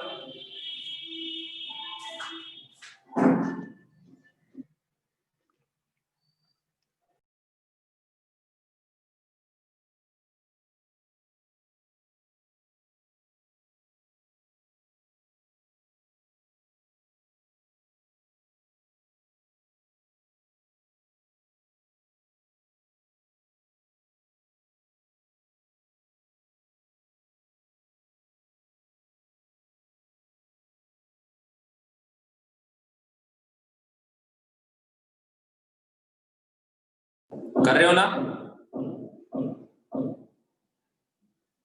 सॉल्व कर रहे हो? मैं बताऊं? सर कर रहे हैं।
चलो अब देखो, ये सारे क्वेश्चन क्लास के बाद एक बार ट्राई करना।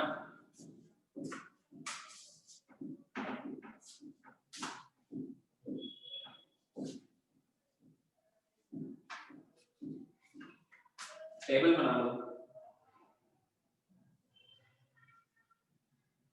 VA VB और एक और क्या गिवन है, कंफ्यूजन होता है VAB या VBA। तो लैंग्वेज पढ़ो एक बार। लैंग्वेज में क्या लिखा है, for driver B car appears, जो भी डायरेक्शन, तो कौन देख रहा है, बी। किसको देख रहा है, ए को, तो VAB या VBA। ऑब्जर्वर कौन है, बी, VAB। हाँ ए VAB। अब देखो ए की ये मैग्नीट्यूड, ये डायरेक्शन, ए का मैग्नीट्यूड है 7 मीटर पर सेकंड, और इन तीनों की डायरेक्शन की है, बताओ क्या क्या डायरेक्शन है। ये नॉर्थ में नॉर्थ क्या, 37 डिग्री नॉर्थ ऑफ ईस्ट, कितना, 37 डिग्री नॉर्थ ऑफ ईस्ट, और ये north west, north west, north west या south west, north west, south north west दिया। हाँ सर आपने नॉर्थ वेस्ट बोला था। नॉर्थ वेस्ट, आपने नॉर्थ वेस्ट बोला था सर। ओके ओके ठीक है। सो इसको x मान लेते हैं, इसको y मान लेते हैं, है ना। और बात हो रही है ये तीन वेक्टर है, तो इन तीन में क्या रिलेशन होगा, VAB is equal to VA minus VB, ये होगा। Yes sir. अब देखो मुझे तीनों की डायरेक्शन पता है, तो मैं किन्हीं भी दो को एक तरफ रख सकता हूं। हमें दो की डायरेक्शन पता होनी चाहिए ना मिनिमम, तो किन्हीं भी दो को एक तरफ रख सकता हूं, तो फिर मैं माइनस वाला ही क्यों सोल्व करूं, मैं प्लस में सोल्व करना ज्यादा इजी होता है। समझ में आया क्या? Yes sir. तो क्या मैं ऐसे लिख सकता हूं, कि ये प्लस में कब आ गया, जब VB उधर जाएगा, तो VA vector is equal to VAB plus VB, ऐसे लिख सकता हूं क्या? Yes sir. क्योंकि डायरेक्शन तो इन दोनों की भी पता है, तो मैं इन दोनों को सोल्व करूं ना प्लस से नीचे, प्लस सोल्व करना इजी होता है, ठीक है। Yes sir. अब इन दोनों वेक्टर को ड्रॉ करो, स्टेप सेम है सारे, इन दोनों वेक्टर को ड्रॉ करो, तो VAB किधर है, नॉर्थ वेस्ट, तो ये तो नॉर्थ हो गया, ये वेस्ट हो गया, तो VAB एग्जैक्ट बीच में आएगा। और VAB का मैंने मैग्नीट्यूड कितना माना है, y, और ये एंगल कितना होगा 45 डिग्री, क्योंकि नॉर्थ वेस्ट, ये वेस्ट, ये नॉर्थ। समझ में आया? Yes sir. अब VB को ड्रॉ करो, VB किधर है, 37 degree north of east, 37 degree, ये ईस्ट है इधर, तो नॉर्थ से 37 डिग्री ईस्ट की तरफ,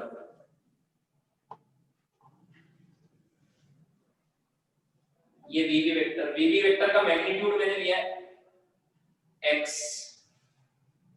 और ये एंगल है 37। समझ में आया? सर ये तो ईस्ट ऑफ नॉर्थ हुआ ना? ईस्ट ऑफ हाँ नॉर्थ, सर, अरे नॉर्थ ऑफ 37, ईस्ट के नीचे। अच्छा नॉर्थ ऑफ ईस्ट, हाँ ये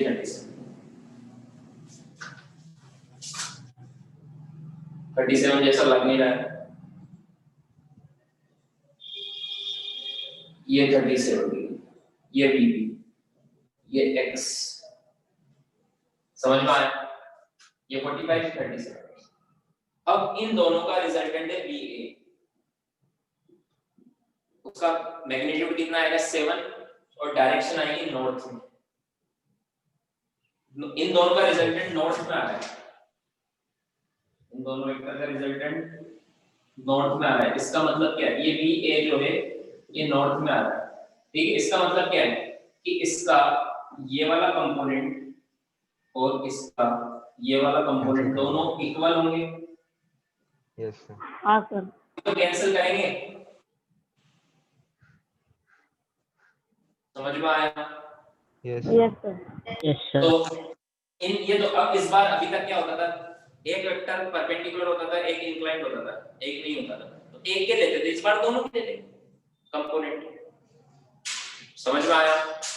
यस तो अगर मैं दोनों के लूं तो ये कंपोनेंट इसका आएगा इधर y/√2 और इधर ऊपर भी तो आएगा इसका, इसके लिख रहा हूं मैं, इधर इसका ऊपर वाला आएगा y/√2।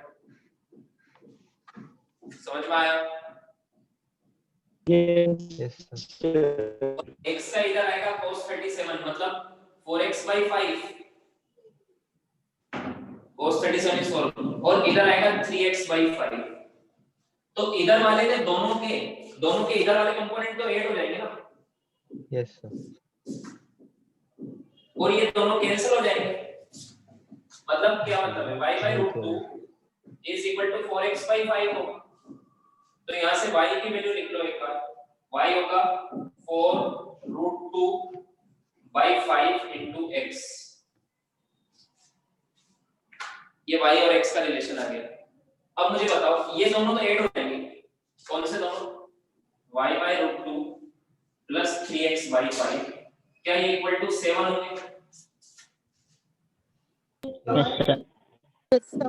क्योंकि ये VA का मैग्नीट्यूड 7 आ रहा है ना इसी तरफ, इन दोनों की वजह से 7 हो रहा है, तो ये दोनों तो कैंसिल हो गए, ये प्लस ये 7 बन जाएगा। समझ में आया? Yes sir. Yes sir.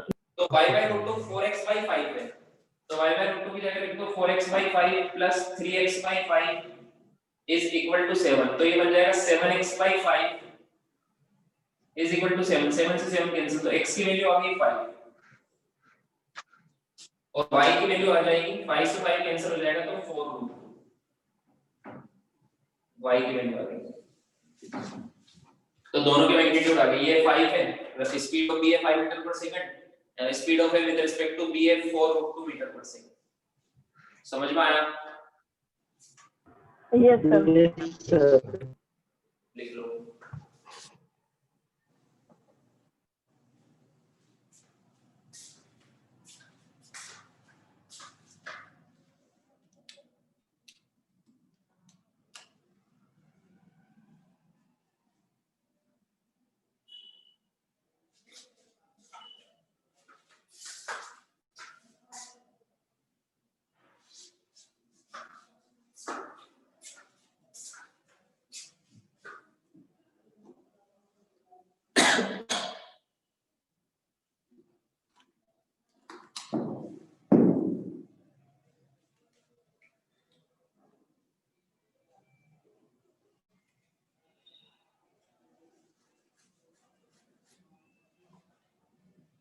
लिख लिया? Wait sir.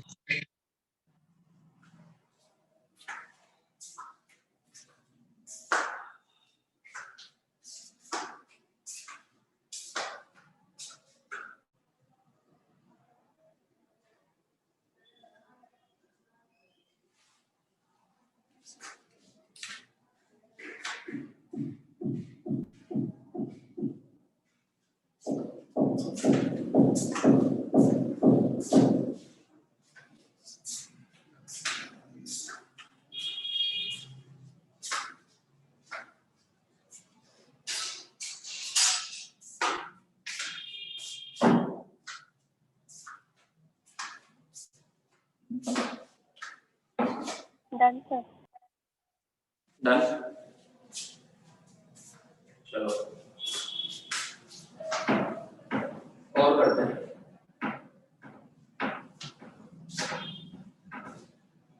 तो सोचो अगर मैं तुम्हें पहले प्रैक्टिस नहीं करवाता और ऐसा क्वेश्चन आता और विदाउट टेबल तुम करते तो बहुत मुश्किल हो जाता सॉल्व करना। बट अगर हमें स्टेप्स पता है प्रॉपर कि टेबल बना लो, फिर वेक्टर को लिख लो, फिर उनका डायग्राम बना लो, इंक्लाइंड है तो रिजोल्व कर लो, रिजोल्व करने के बाद देख लो रिजल्टेंट किधर आ रहा है, उसके इक्वल कर दो, परपेंडिकुलर है तो पाइथागोरस लगा दो, ये सारी स्टेप्स पहले से क्लियर है तो ऐसा कैसा भी क्वेश्चन, अब कितने भी क्वेश्चन बना दो करना हुई है सब, समझ में आया? हाँ सर। हाँ सर। अब देखो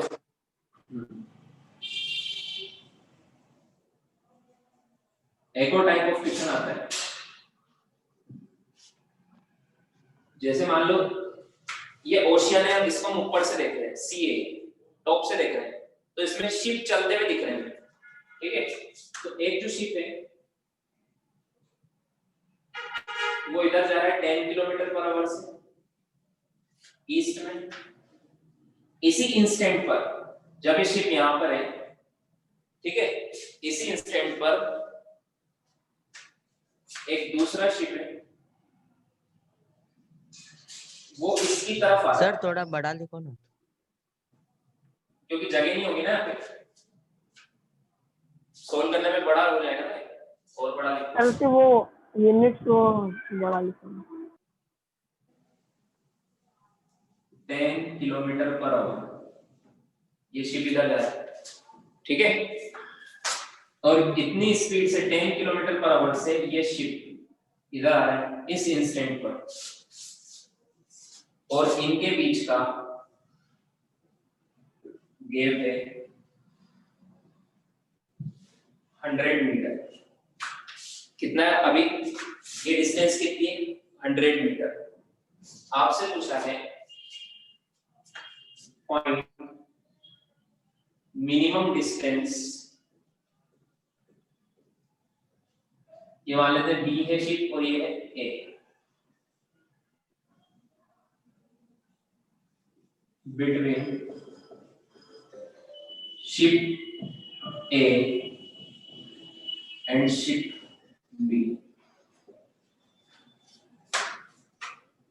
समझ में आया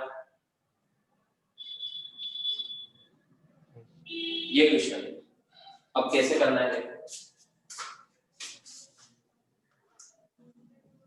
देखो ये बी शिप है इधर है ना, अब देखो ये इधर चलेगा, ये इधर आएगा, तो अगर ग्राउंड के रिस्पेक्ट में देखोगे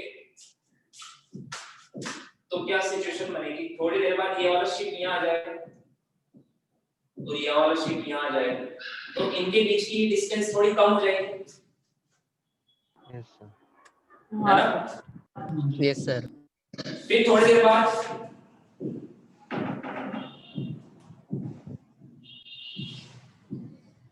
वन आवर के बाद क्या होगा? ये शिप 10 किलोमीटर आगे आ जाएगा और ये शिप 10 यहाँ आ जाएगा, तो ये वाला शिप तो बी वाला तो यहाँ आ जाएगा और इधर जा रहा होगा, और ए वाला यहाँ जा रहा होगा, तो फिर से इनके बीच की डिस्टेंस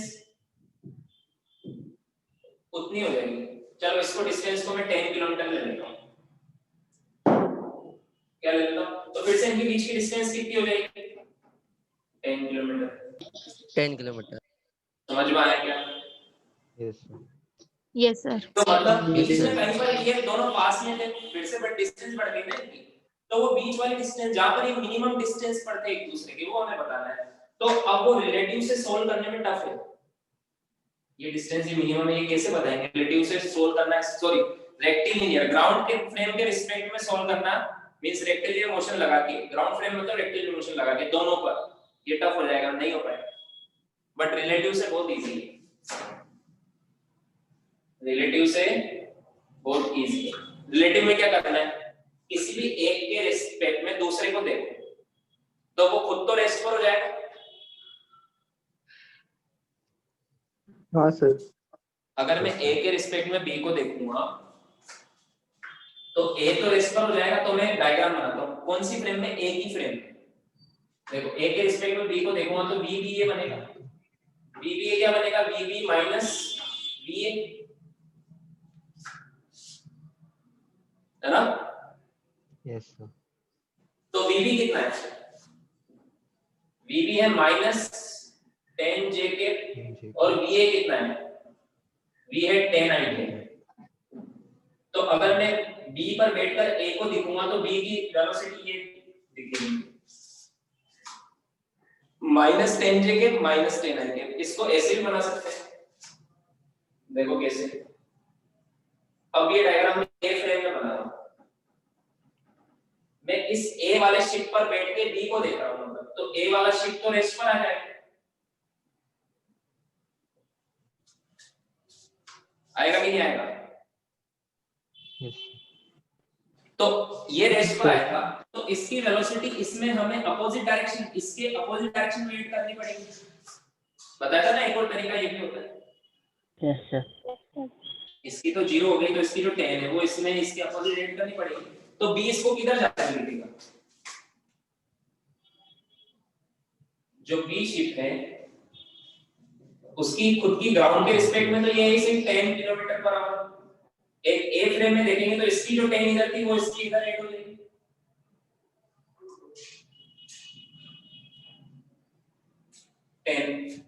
तभी तो देखो ये -10 जे 10 जे के पर ये -10 आई है, देखो इसके इक्वली तो आ रहा है।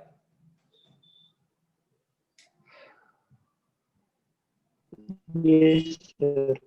ये b की velocity with respect to a ही तो लिखी है, -10 जे के -10 आई के। हाँ सर। यस मतलब सर। वो 10 मूव टू से, मतलब वो कितने से 10 मूव टू से साउथ वेस्ट इस डायरेक्शन में जा रहा हूं। कितने से? 10 रूट 2 से। उसकी जरूरत फिलहाल हमें नहीं है, ठीक है। 10 रूट 2 से जा रहा हूं। हमसे पूछा मिनिमम डिस्टेंस, अब ये तो यही रहेगा, देखो ये तो यही रहेगा। ये अभी इनके बीच की डिस्टेंस कितनी है? 10 किलोमीटर। अब इसके रिस्पेक्ट में इधर आ रहा है, तो इनकी मिनिमम डिस्टेंस कब होगी? जब हम यहां से इस पर परपेंडिकुलर ड्रॉ करेंगे।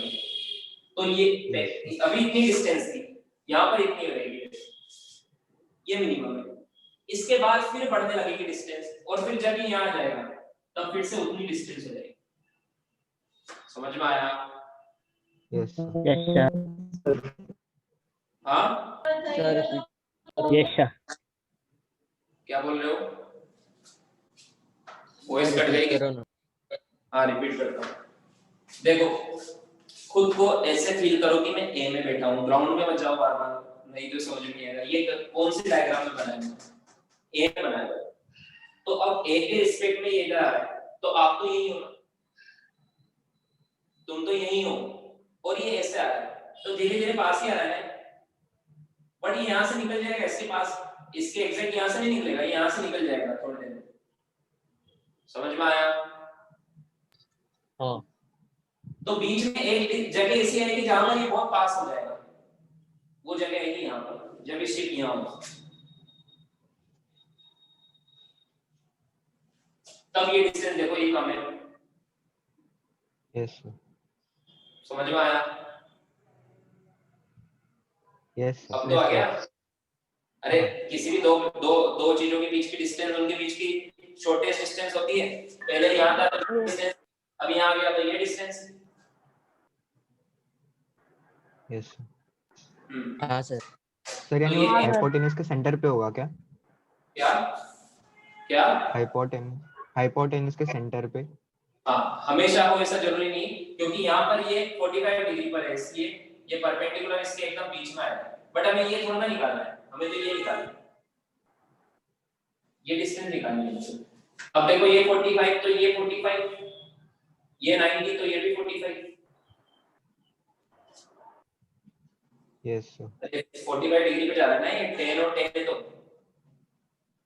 और ये कितना है? ये वाली साइड कितनी है? ये राइट एंगल ट्रायंगल है इसका।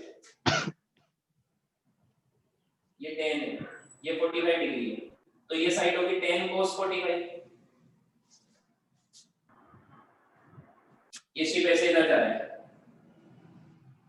ये 10 है, ये 10, तो ये क्या होगी 10 cos 45, तो मिल गया ना √2 हम ओवर 10 cos 45, मतलब 10/√2 किलोमीटर, ये मिनिमम डिस्टेंस है।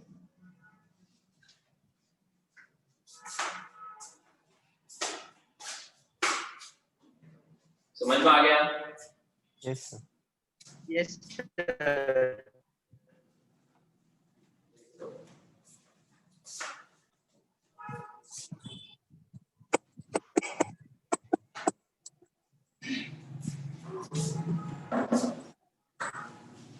क्या ये भी बता सकते हैं कितनी देर बाद होगा वो मिनिमम डिस्टेंस पर?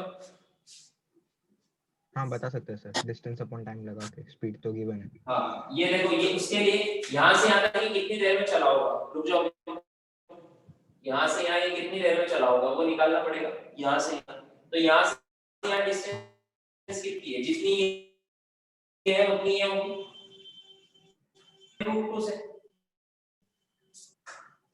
तो टाइम क्या आएगा, कितनी देर बाद, डिस्टेंस अपॉन स्पीड, डिस्टेंस है 10/√2 अपॉन 10√2, तो ये बन जाएगा 100/2, मतलब 50 सेकंड्स के बाद। सॉरी ये हमने किस में लिखा है, किलोमीटर पर आवर में लिखा है,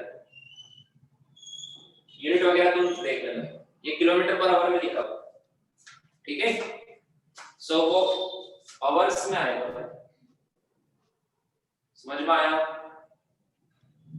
यस यस सर।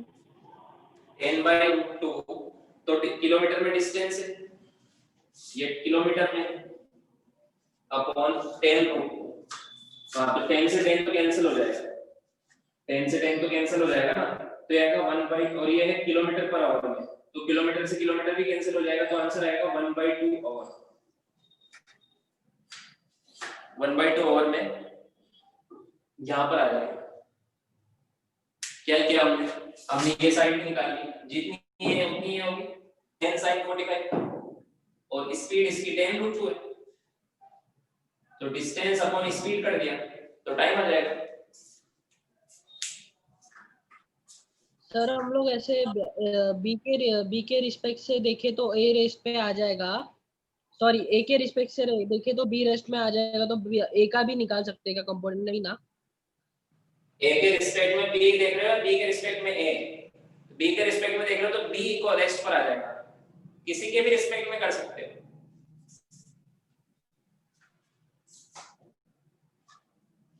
अरे किसी भी रिस्पेक्ट में कर सकते हो, एक ही आंसर आएगा। Okay sir. अब ये तुम्हारा आज का होमवर्क यही है कि आज के जितने भी सारे क्वेश्चन हैं ये थोड़ा डिफरेंट टाइप के हैं, ये इतने एक बार में देख के लिखने से नहीं आते हैं, ये तुम खुद से सोल्व करोगे ना तभी आएंगे। समझ में आया? यस तो खुद से मैंने भी क्वेश्चन दिए, वो सारे क्लास के बाद जब भी तुम फ्री हो जाओ सारे क्वेश्चन विदाउट हेल्प एक बार देख लेना 5 मिनट में सारे क्वेश्चन, फिर बिना देखे खुद का दिमाग लगा के सोल्व करना। कैलकुलेशन बेस्ड क्वेश्चन है।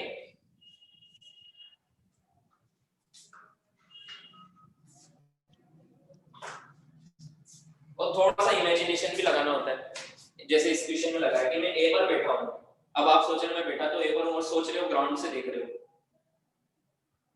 तो हो जाएगा कैलकुलेशन। मतलब लिखते रहो ए के रिस्पेक्ट में और माइंड में थिंकिंग चल रही है ग्राउंड के रिस्पेक्ट में, तो हो ही नहीं पाएगा। ए के रिस्पेक्ट में लिख रहे हो तो फिर थिंक भी ऐसे करो कि मैं ए पर बैठा हुआ हूं उस शिप में, तो मैं तो यही हूं, उधर से एक शिप इधर आ रहा था, वो ऐसे आते हुए दिखेगा। अगर इसको आप बैठ के देखोगे तो ये शिप जो इधर आ रहा है ना वो इधर आते हुए दिखेगा, जैसे रियल में भी दिखता है। ये मैं सोच रहा हूं यहीं पे हो रहा है सर। हाँ सर ये 10 cos 45 डिग्री किस लाइन का वैल्यू है? क्या ये आपने लिखा ना 10 cos 45, वो हाँ मिडल लाइन, वो शॉर्टेस्ट डिस्टेंस का वैल्यू है ना? हाँ ये देखो ये 10 है, ये एंगल 45 है, तो ये होगा 10 cos 45, 10 का ये कंपोनेंट। Okay sir. ये 10 है तो ये 10/√2 होगा, ये भी 10/√2 होगा, दोनों 10/√2 10। Done sir. Done sir. Sir आपने टाइम भी कैसे फाइंड किया वो भी एक बार बता दो ना। बता दो। देखो ये 10/√2, ये वाली डिस्टेंस भी 10/√2, और ये कितने से आ रहा है, ये कितने से आ रहा है, 10√2 से आ रहा है ना इस वाली लाइन पर। हाँ सर। तो टाइम होता है डिस्टेंस अपॉन स्पीड, तो डिस्टेंस कितना है 10/√2 अपॉन स्पीड कितना है। ओके सर समझा। 10। तो इससे कैंसिल, तो ये √2 √2 1/2 आ जाएगा, 1/2 होगा। Okay sir. आपसे क्वेश्चन में क्या पूछा है? Done, find sir. Out the minimum distance between ship A and B and also find out the time when the distance between A and B is minimum. समझ में आया? Yes, sir. ठीक है। So relative motion in 2D के हमने आज conceptual questions किए, वो तुम्हें प्रैक्टिस करना है। इसके बाद हम रिलेटिव मोशन इन 2D चलेगा, बट हम प्रोजेक्टाइल को रिलेट करेंगे। प्रोजेक्टाइल तो 2D है, तो आगे हम क्या पढ़ेंगे? एक प्रोजेक्टाइल फेंका, एक दूसरा फेंका, मतलब इस प्रोजेक्टाइल के रिस्पेक्ट में वो प्रोजेक्टाइल किधर जा रहा है। समझ में आया? Yes sir. हाँ Yes. सर। तो रिलेटिव प्रोजेक्टाइल, ठीक है। तो उसमें भी टाइम लगता है थोड़ा, जैसे आज इसमें टाइम लगा ना, वैसे उसमें भी लगेगा। तो उसमें जल्दी से समझना है तो आज के क्वेश्चन तो तुम्हें आने चाहिए नेक्स्ट क्लास तक, तो करके आना है, ठीक है? Okay sir. ओके सर आप रिकॉर्डिंग अपलोड करोगे? हाँ कर दूंगा। Okay sir, bye. Bye Bye, sir. sir. Bye, Thank you, sir. Thank you sir. Thank you sir. Bye, sir. Thank you, sir. Bye, welcome.